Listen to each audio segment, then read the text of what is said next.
Come in. Hi, Professor Kutzer?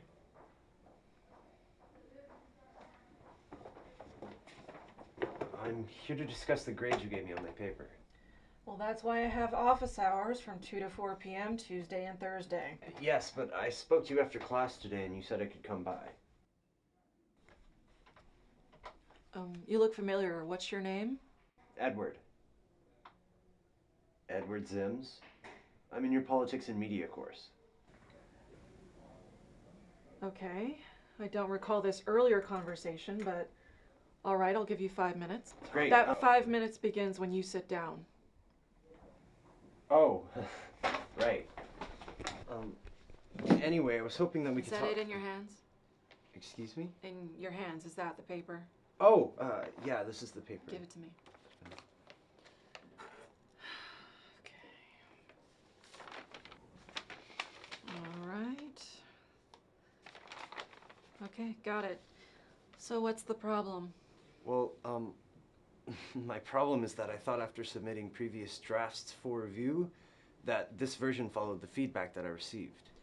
If it did, I wouldn't know. I don't remember what I told you. You don't? Professor, I emailed you quite often about it. You told me the argument regarding the president's overzealous use of social media... Mr. Zims. Zims, right. Mr. Zims, we don't have the time to go through all the details, but what I can tell you is that as a student, it's your job to take the material along with my feedback and apply both to the best of your abilities. That's how I grade. I know, and I feel I did that in my paper. If this paper is to the best of your abilities, then I'm afraid your abilities are only average. I don't do average work. According to what I have written here, you do. Professor, how can you sit there and say that? I mean, I did everything you told me and you still gave me a grade that was far below what I expected. Read what I wrote on your paper. I did. Well, then you would know that I gave you a grade far below what you expect because you gave me a paper that was far below what I expect of an above average student. Are we done here, Mr. Zims?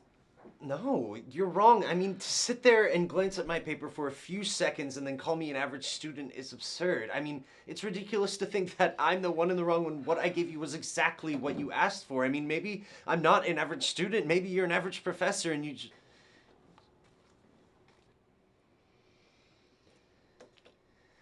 Mr. Zims, would you like to know what I find ridiculous? I find it ridiculous when a student submits average work, comes to my office at a time when I'm not having office hours, is given my respect, and then proceeds to insinuate that he knows better than me because he can't accept a reality in which he's just a naive, immature, average student. I'm not an average student. I have a 4.0 GPA. I work hard in all of my classes, including yours. If that's the case, you've yet to prove it to me. Your 5 minutes are up, Mr. Zims. A waste of time. Yes, Edward, I agree.